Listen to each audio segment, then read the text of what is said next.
let me tell you what, I'm excited for today's guest. I've known my guest for quite some time. And when you talk about a father of faith, a father of power, a father who has overcome so much in his life and is still moving forward, this is an episode that those of you out there, men, both married and divorced and or single, father of one, raising a daughter. I mean, this is going to be impactful and inspiring. I cannot wait for you guys all to dive in and listen to my friend, good friend, Cory.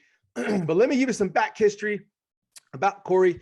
He's a top mortgage broker in Arizona. He's a father of one beautiful daughter that I've known ever since she was super little. He's divorced. He's going to tell us, we'll dive deep into that deep into that. That'll be a lot of fun. He's definitely a man of faith. So Cory, please take 5 to 7 minutes, introduce kind of who you are, where you're at in life, and then most importantly, what is your why? Oh my goodness, that's loaded. And by the way, thank you for having me on here.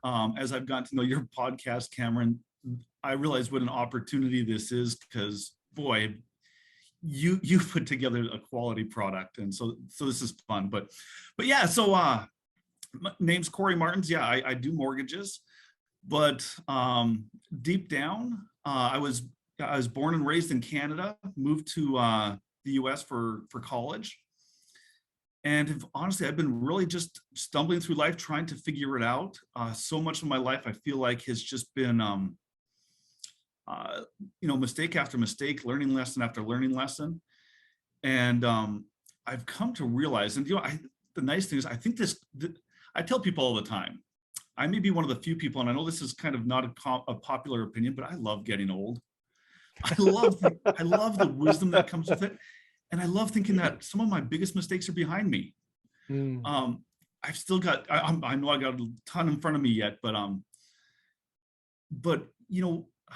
I guess depending on the day you ask me the question, who I am and what makes me who I am, my answer would vary. But right now I'm in this mindset that it's my mistakes, and then my perseverance is who I really am. And I know that we're going to be talking about some of that stuff as we get going today, but yeah, otherwise I'm a small town guy from Canada that came to the US, tried to find myself my way around, and here I am.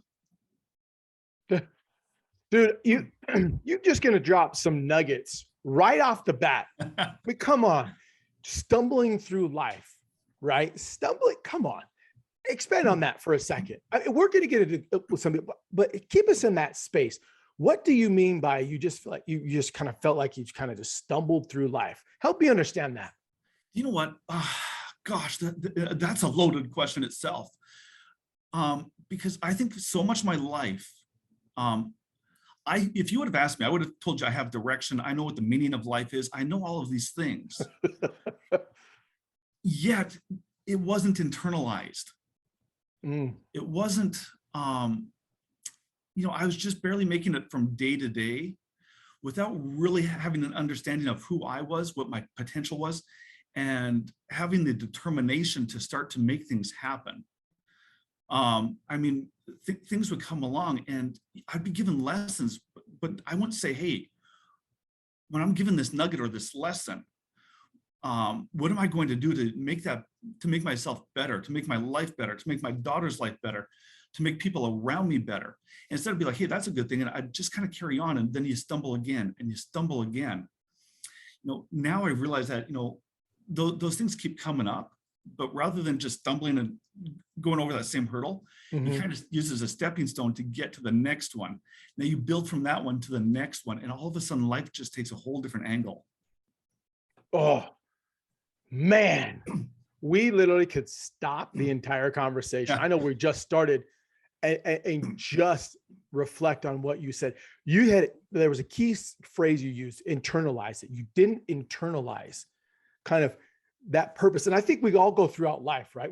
As a young age. So let me ask you, I know I'm going to go on a tangent here, but was it a younger age that you just really didn't have to internalize? I know you grew up in Canada, obviously your parents, but is it something that they taught you at a young age that was like, oh, that's cool, but it was never like pushed in, like once you understand, son, you'll get it? I mean, was it Was it that? Was it a teaching that you learned when you were younger that just was like, oh, I guess I'm just going to kind of trip over throughout my life?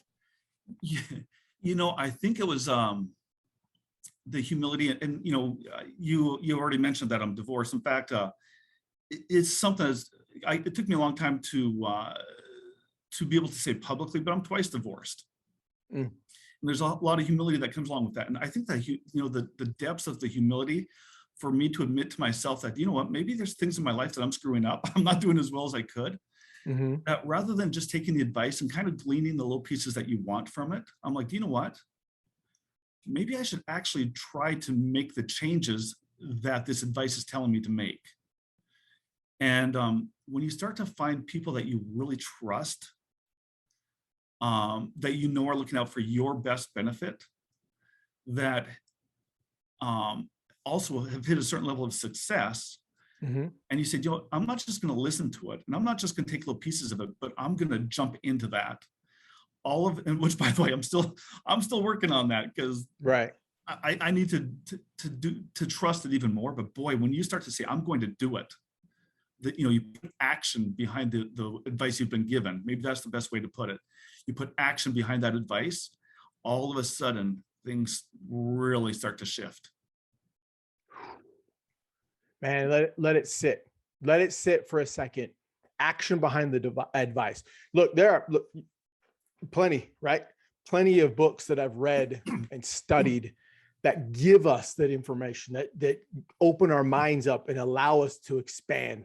But it isn't until you actually take the advice that you're getting and put into action that you actually start to see that change, that mind shift change, which a lot of us struggle still to this day, just as guilty as probably everybody else out there, that you hear it, you write it, but are you committing to the action? Are you dating it? Are you, not only that, but are you speaking it loudly, right? I've been on this kick, and I will continue to be on this kick for a longest time, is these big I am statements, right? It's the casting it out. I am this and I am this.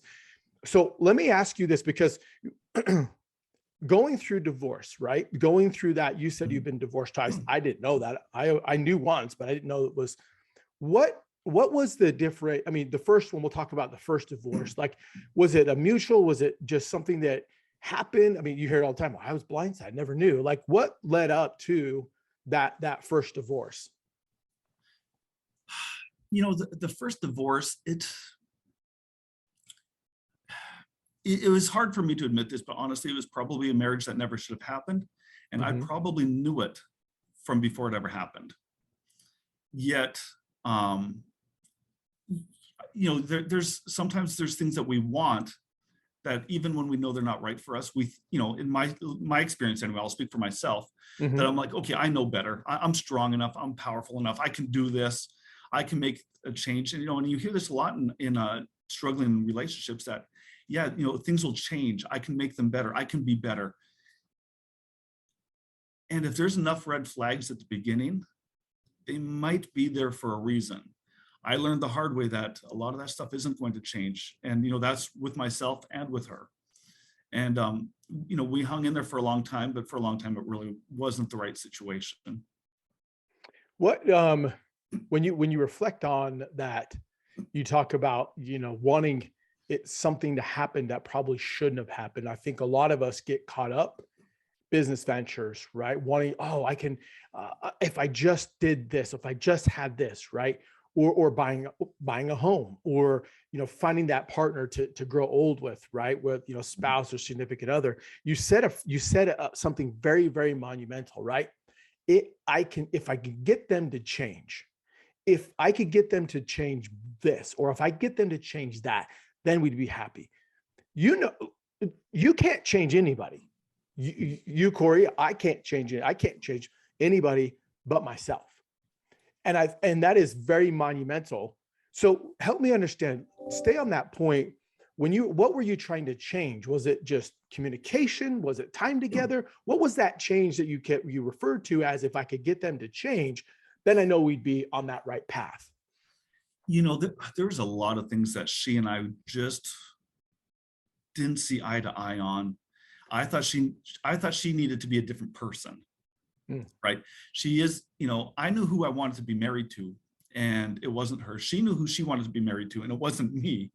Yet, it's almost like when we got married, I think we both thought that, okay, yeah, I'll turn them into that person I wanted.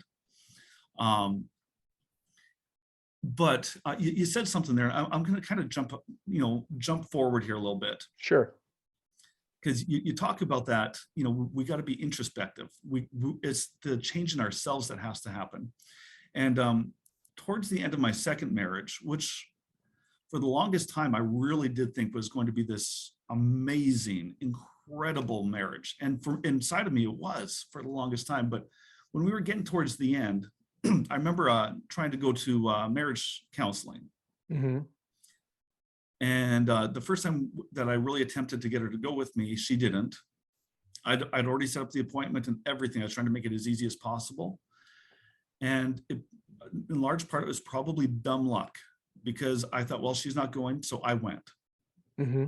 So I went to marriage counseling by myself. And I wasn't in life, Cameron. Sometimes I just stumble upon doing the right thing without really knowing how I got there. And I remember I went to that meeting with a therapist, and the therapist is, okay, well, I thought this is going to be a couple. I'm like, yeah, so did I. He's like, well, what are you looking to get out of it? I says, do you know what? And this was a huge moment for me in my life. I said, since I'm just here by myself, teach me what I need to do to be a better husband. Ooh. And he says, well, what's going on in the marriage? I'm like, no, let's not even talk about her, because she's not here. What can I do to be a better husband? Mm-hmm. And obviously, it didn't save the marriage, but boy, it saved me in so many ways. Oh, repeat that, please, because I want people to really listen to that last part that you just said. So I want you to repeat that for me, that last part that you just said. So yeah, when I went in there, when I finally said, hey, do you know what? I want to fix me. What's broken here? I need to be fixed. It didn't save the marriage, but it did save me. Whew. Guys, if you let that marinate for a bit, it may not save your current, people that you're around, but by golly, it's going to save you. And you are worth saving. And oftentimes, especially men that are going through this divorce or this change, right? It literally is a life-altering event. When you're going through that, the first thing you have to recognize is I'm worth saving. Men or women, doesn't matter. Oh. I am worth saving. And that process to build yourself to understand I'm worth saving, that's generational change. And I love that. I love that you said that. Oh, wow. Man, that was freaking awesome. Cameron, you touched another topic there that is bigger than either of us could ever hope to cover, but understanding our self-worth and our potential. Mm-hmm. And yeah, anyone listening to this, anyone worth saving. We have all got that worth. Talk us through that emotional trials and tribulation that you went through. I mean, obviously going through not just the actual part of divorce, but what was that emotional turmoil that you actually, and I can't, obviously we don't have the other, your two former spouses on here. So we're just going to stick on you. Like, take us through the emotions, the highs and the lows. And then at what point did you say, enough is enough? We've got to move on, or I have to move on? Boy, there's a lot in there. So if I missed that second, I really want to touch on that second part of, sure. Oh, don't you worry. I'll make sure we cover that. Yeah, I was going to come back to that, because I want to get that first part first. And I want to do a little bit of a contrast, because my two divorces, the way I handled it was so drastically different. Mm-hmm. The first one, and I think this is probably the experience most people have, is you're in the moment. We always think we're strong. We think we're doing okay, but we're not. I mean, we don't realize how much we may have been beat down. And I'm not talking, abuse or anything like that, but if you're in a broken relationship, it's taking a toll on you. it's crushing your esteem, it's crushing your spirit, it's crushing you. When you're daily exposed to an unhealthy relationship like that, I don't care who's at fault, it's going to wear on you. Even if I didn't see it. I remember the day that I finally, the reality of my first divorce hit was when I went out for a walk. I had my phone with me, and I decided to call my parents and say, I need to let them know that we're getting divorced. Mm-hmm. I placed that call, and the reality hit in, and I just fell apart. I mean, and it was a dark place. Anyway, we kind of made it through the sludge of the divorce. And while that was going on, I ended up moving back up north for a few months, and moved in with my parents. They kind of have a basement suite. And I moved in there for a little bit. And honestly, I did nothing. I couldn't get out of bed. And, it's just this terrible place to be. It's a dark, dark place. Over time, I came out of it and I really started to thrive. But I want to contrast that with that second one. And honestly, I'm glad we touched on this, because that's one where before we went through the divorce, I had just gone through some therapy on what I need to do to fix myself. And I didn't realize it going in, but I could see the difference going through it, that each time I talked to him, he just reassured me that I'm normal, that, things are okay, keep moving forward. And, I think I only did 4 or 5 sessions. And he says, Cory, I don't think there's anything else you need here. But before my divorce, I was in such a strong mental place. I felt mentally and emotionally healthy. Still in a broken relationship, but I had my strength back. And so when I went through that divorce, it was still bad. I mean, there was a lot of, you can look at it from the outside and say, oh, all these things were bad. But on the inside, I didn't have that darkness. And boy, what a difference that makes. That dark place you speak of, right? How did you not let it cripple you? Well, the first divorce, because there's a big difference in the contrast. How was that dark place? How did that cripple you? And what was that like in that mind of that space of being dark? Because look, I've been divorced, right? I was divorced, and I'm now remarried, and there's millions of people are going through that divorce. So what was that? How did you get out of that darkness from the first one? What did you do to get out and say, because you said you were down to your parents, that suite, you were there it took time to come out. But how did you get out of the first one? And then we'll ask you a follow-up question on the second divorce. Do you know what? The first one didn't have any point where I could say, here's where it happened, right? It was a slow process, but some of the things that really contributed is an awesome social network, right? Both my family, incredibly supportive. No one ever said a bad thing about me. They were just there to love and support me unconditionally. Friends, I had, a few really tight friends, the exact same thing. So, that was the foundation I think I needed. But, I went through and sometimes, a few of them would kind of kick my butt and say, Cory, you got to get out of bed. You got to do something. Eventually, you could feel yourself slowly, it was a slow process, slowly shifting out of it. I left after I don't know how long it was. It feels like it was a couple months that I was at my parents', but I moved to Montana at the time, trying to build a home, and I was living in an RV. But that turned out to be a great thing, because I'm in Montana. I'm in an RV that you don't want to spend too much time in, because it's really small after a while. And so I started hiking every day. And can I tell you, I think the exercise, the fresh air, the vitamin D coming down from that sun, that really started to help my mental health. I think it just started to put things into another layer. And then went and got a job that now I've got responsibility, things I need to be doing, so I can't sleep in. And you just slowly start to stack these things, and you find yourself coming out the other end. So it was a long process, but one step at a time, one foot in front of the other, you make it. Oh, Cory, my man, you are unpacking layers and layers right now, which I'm telling you right now, you probably have a thousand people saying, yes, thank you. The nature, getting out and walking, breathing. There is something about that.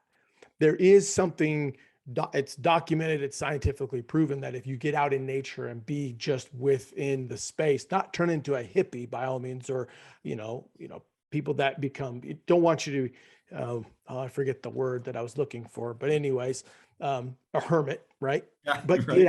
get out, put down, slow life down and say, go back to what we can do and just breathe fresh air and breathe and see the trees. There's something about listening to the wind through the trees that you're walking alone that helps reset that brain and reset that mindset. Gosh, dang it, man. That is so freaking good. I'm on You the know what? second level and I just want to jump out of my window and start running. I say this all the time on my podcast, and people are like, what are you talking about? Like, I'm telling you what Cory is telling you. He brought you into that darkness. We've all been there at one point or another in our life. And Cory said, this is what I did to get out. It took time, it took patience, but I was able to do one foot in front of the other and say to myself, I will not lose anymore. I cannot lose. It's time to start winning. Freak, Cory. That's awesome. Yeah, it's and you know what? Some of those things are so simple, right? But they're so hard at that moment when you're laying on Mhm. that couch and you're about to watch the 15th episode of whatever show you're watching. You don't want to get up. You just have to. You got to, sometimes you got to dig deep, but you get out and just walk around for a half hour, walk back in, and it's going to start to make a difference. Oh, Messi, did you journal at all during these moments? Did you journal your thoughts into from your thought to pen to paper? You know what? No, I regret that I didn't. I'm on and off throughout my life at journaling. At those times, I didn't feel like journaling. I didn't feel like doing much at all, and journaling suffered for it. Hmm. And I'm with you. Like I reflect back and go, gosh, I wish I would have journaled. And some of my journals I did, and then I lost them, and I'm like, crap. But a layer I will just plug in is, though, guys, when you're listening to this, you're like, okay, I'm going to try it. Journal. Because I know Cory will say the same thing I did. If I would have journaled, then I could have got back when I was feeling to get back into that space of darkness and read through, this is how I got out of it. Oh, okay. I know that I was able to get out of it before. I definitely can be able to get out of it now. Man, that's freaking good. So the difference between the first and the second divorce, obviously dark space, and now you're in a space of almost bliss, right? You were in the space of self-confidence. How did that help you through? And when, more importantly, when did you know it was time to just let this second marriage go? Oh, I tell you what, I'm going to start there because I meant to answer that one of when. And do you know what, Cameron? I didn't know when, and I struggled with that because here's what I really struggled with. There were some big issues that had to be dealt with in our marriage, Mm-hmm. and you get to the point of saying, okay, do I turn a blind eye and forgive? Because I believe in forgiveness. I believe in second chances. I believe in persevering. There's something better. Keep going, keep trying. It will change, right? Mm-hmm. Versus now I'm enabling this behavior. Oh, oh, you're opening a Pandora box there, buddy. I'm going to ask you. Well, I'm going to cut in. I have to cut in. Tell us the difference of persevering and forgiving, and then enabling. Please tell us, how did you separate those two? You know what? I didn't properly separate it until a couple years after my divorce. I struggled with that question, and honestly, I think I held some resentment because I couldn't find the answer to that question. Mm-hmm. It was a struggle because in my divorce, I felt like I was in a strong place, and I felt like I didn't know what else I could do. And I felt like I took a leap, right? I'm like, Mm-hmm. okay, I think this is what I have to do, but I didn't know if that was the right thing. I just did and hoped it was right.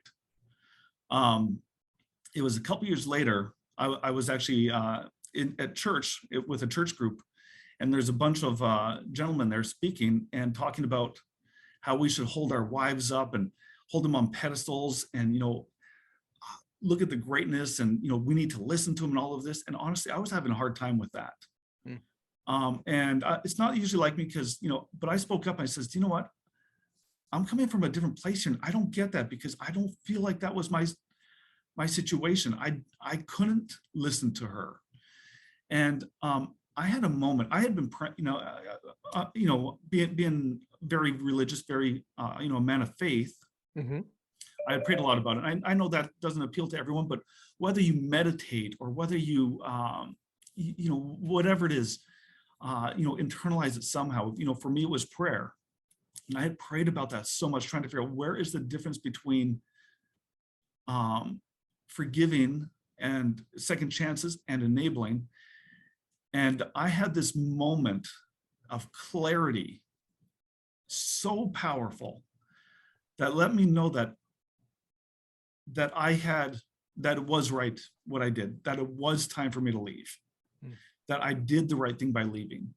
A part of me wishes I would have had that a lot sooner, to say, hey, you know what, yes, this is right. But I've come to realize that, there's, if you believe in a higher power, turn to that higher power, turn to God, that higher power. If you believe in, meditating and listening to whatever, your body's trying to tell you, your spirit's trying to tell you, do that. But there's a fine line, and it's this thing, and you've got to listen to that, and it'll tell now is the time. But it's got to be quiet. Your mind has to be open, and you've got to be receptive to it. Dang, I don't drink, but if I did, I'd hold up a glass. And my gosh, that was so freaking good. Man, that was so good. Guys, I hope right now, those of you that are listening or watching on YouTube, or some of the streaming services now, I want you to go back and rewind the last 4 minutes.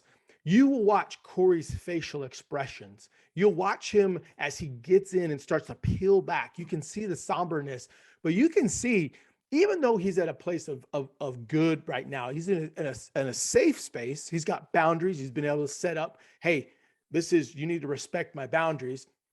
Going back into that, you can tell he instantly changed. I'm the same way. When I go back and start talking about that, I instantly change, because you're still fighting. We're still fighting, right? That forgiveness, right? And enabling. And it's such a hard process to peel and move away. And you slowly over time get it. So guys, understand, go back and watch it. You can still see, but you can see now he's in a way better space mentally and emotionally, because he's put in that time, energy, and effort. I need to ask this question because— Hey, Cameron, I'm going to interrupt you before you do. Go ahead. I need to correct myself on something I said there, and I caught it when you said it. Because, I was talking about forgiveness and second chances versus enabling. Mm-hmm. By the way, even when you move on, that forgiveness doesn't stay in that one box. That forgiveness still moves forward. Yeah, 100% agree on that. How do you look? You're been divorced now twice. You're not a spring chicken, right? You're not in your early 20s.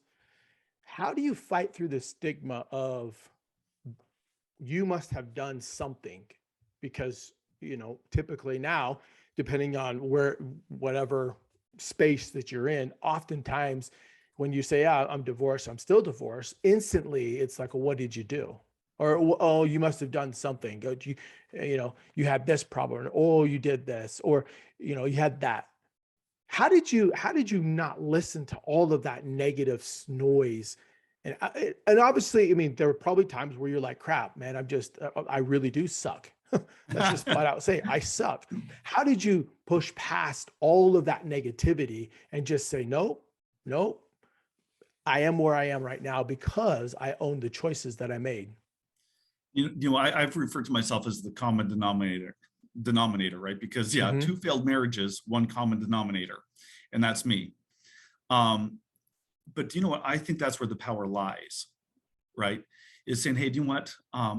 If I constantly just always said, hey, do you know what? Marriage 1 failed because she did this, and this, and marriage 2 failed because she did this, and this, I would have marriage 3, 4, 5, and 6. But I remember actually sitting down with my best friend and saying, hey, you know what, I'm a common denominator. What am I doing wrong here? Not to say that everything's on me, right? Mm-hmm. But again, I can't fix her. What do I need to do to fix me? And I feel like a theme's coming out here, Cameron. but you know, it's great with life when again, I love getting old because you start to see things differently. Mm-hmm. I For a large part of it, I stopped caring what other people thought. I decided I know what I'm worth and I'm not going to care. And can I tell you how much power is in that vulnerability of like not caring, like, oh, I don't care about you. Like, Right. you know, I'm worth so much that whatever you think of me isn't going to bounce here. Right. And Mm-hmm. I want to give you a quick example here. Okay. Because even in Please. my, so just to put a little context around too, I've learned that when you're a single dad that's come out of a divorce, and if you say, hey, yeah, you know, I'm a full-time single dad, everyone's like, oh yeah, so what weekend do you get your kid? It's like, no, I'm the full-time single dad. My daughter goes to her mom's every other weekend. Mm-hmm. But it made it really hard to have a career. Again, I do mortgages. I was kind of starting off at the time. And when you're starting off, you're desperate for business. And, you know, so you're meeting in evenings and weekends. I had a 4-year-old daughter at home. I can't just drop and go. Mm-mm. And I was really struggling. But can I tell you what happens with vulnerability? Is someone gave me this advice of, Cory, you are a single dad that has a hard time with evenings. Own it. That's who Mm-hmm. you are. Stop pretending you're not. And I remember the first time I was on the call with a client, and the client's like, hey, could you meet at, you know, we got these busy schedules. Could you meet at 7 tonight or whatever time it was? I was like, here, let me tell you my situation. I says, you know, I'm a full-time single dad. I'm trying to figure this out right now. It's really hard for me to do. Maybe we could, you know, I started to go down this path. And they said, oh, really? I was like, yeah. They're like, would you like to meet at McDonald's? And they could, I'll bring my grandkids along. They can play in the play place and we can meet there. And all of a sudden, things started to change. And I can't tell, there is greatness in this world. People are good. When I started to just be honest, vulnerable, and own up to who I am, this is who I am. Every single person said, hey, let's do this. Let's meet at the park. Let's meet at this splash pad. Let's, like, you, the places I've met people, you'd be unbelievable. It's unbelievable. And like grandparents would say, well, I've been wanting to get with my grandkids. I'll bring them over and they can go play. And it was an awesome experience. Oh, Cory, that's so, I almost cussed, but I didn't. You almost made me cuss. That is so life-changing.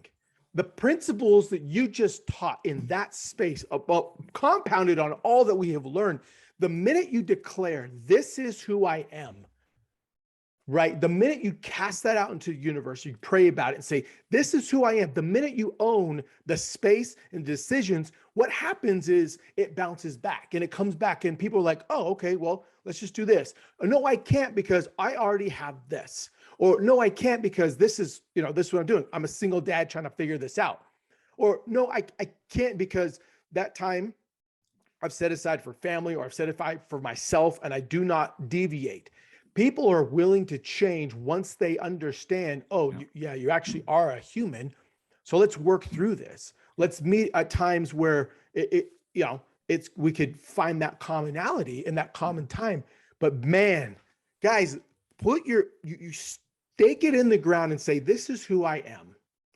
I'm not changing because I'm in the space of my zone of genius, right? The big leap.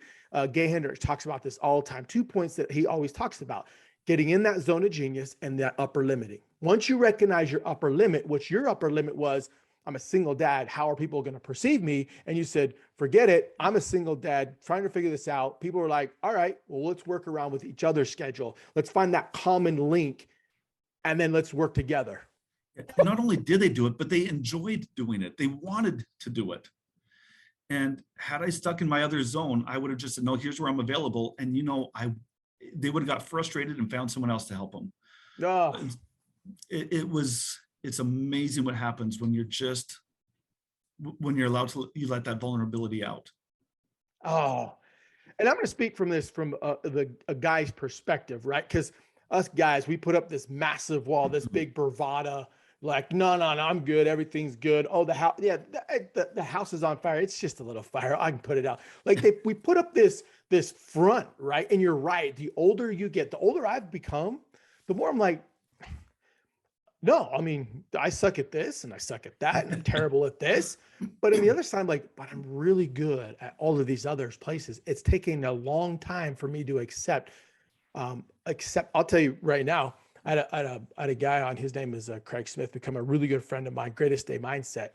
He asked me, what was the one thing I struggle with? And I said, I don't accept compliments very well at all. Really, I revert and push back because I don't want to accept it. I struggle with that. I don't feel worthy enough to receive that. I don't feel worthy enough, or I don't feel like, I feel like a fraud when somebody gives me that. And then he just looked at me and goes, you know what? Knock it off. Accept it, because you are worth that. And since then, I'm like, you're right. You're right. And what you just said, powerful.